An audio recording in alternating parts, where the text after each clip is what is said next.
পুরসভা থেকে উধাও হচ্ছে সরকারি নথি, নির্দেশিকা দিতে হলো চেয়ারম্যানকে। পুরসভার ভেতর থেকে উধাও হয়ে যাচ্ছে দরকারি নথিপত্র, যার জেরেই ব্যাহত হচ্ছে প্রশাসনিক কার্যকলাপ। তাই এবার প্রয়োজনীয় নথি সামলাতে উদ্যোগী হলেন মুর্শিদাবাদের জঙ্গিপুর পুরসভার চেয়ারম্যান মফিজুল ইসলাম স্বয়ং।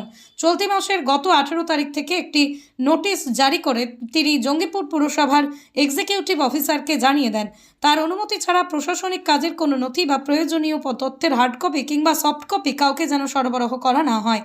পুরসভার এক্সিকিউটিভ অফিসারকে এই নির্দেশ দিতে গিয়ে পশ্চিমবঙ্গ মিউনিসিপ্যালিটি রেগুলেটরি অ্যাক্ট 1993 এর 65 ধারার কথা উল্লেখ করেছেন পুরসভা চেয়ারম্যান।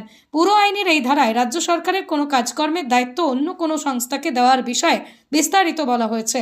পুরসভার এক্সিকিউটিভ অফিসারকে নির্দেশ দেওয়ার কথা স্বীকার করে নিয়ে চেয়ারম্যান মফিজুল ইসলাম বলেন, সম্প্রতি পুরসভার কয়েকটি বিল বেআইনিভাবে প্রকাশ্যে নিয়ে আসা হয়েছিল।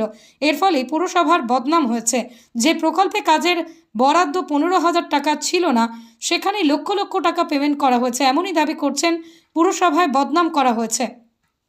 তিনি জানান, জঙ্গিপুর পৌরসভা এলাকায় বর্তমানে কয়েক কোটি টাকার বিভিন্ন উন্নয়নমূলক কাজ চলছে। এই কাজ করতে গিয়েও কোথাও কোথাও ছোট ছোট ত্রুটি বিচ্যুতি থাকলেও থাকতে পারে, তবে কন্ট্রাক্টরের কাছ থেকে বুঝে নিতে বলেছি, গুণগত মান যাতে ভালো হয়। চেয়ারম্যান বলেন, জঙ্গিপুর পুরসভার সমস্ত কাউন্সিলর এলাকার সামগ্রিক উন্নয়নের জন্য একসঙ্গে কাজ করছেন। এই পুরসভার কাজ না করে কন্ট্রাক্টর পেমেন্ট পেয়ে গিয়েছেন, এমনও একটি ঘটনা ঘটেনি।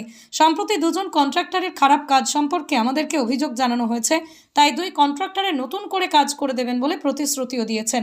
যদিও পুরসভা চেয়ারম্যানের এমন কোনো নির্দেশ দেওয়ার ক্ষমতা নেই বলেই দাবি করছেন দলের এক শীর্ষ নেতা। নাম না প্রকাশের শর্তে ওই নেতা বলেন, জেলা শাসক, মহকুমা শাসক বা কোনো মন্ত্রী যদি চেয়ারম্যানকে নির্দেশিকা জারি করার অধিকার দিতেন, তাহলে আমাদের কিছু বলার থাকতো না। আসলে জঙ্গিপুর পুরসভায় ঘুঘুর ভাষা তৈরি হয়েছে। সেই খবর যাতে সাধারণ মানুষের মধ্যে পৌঁছে না যায়, তা সুনিশ্চিত করার জন্যই চেয়ারম্যানকে এমন এক নির্দেশিকা জারি করতে হয়েছে।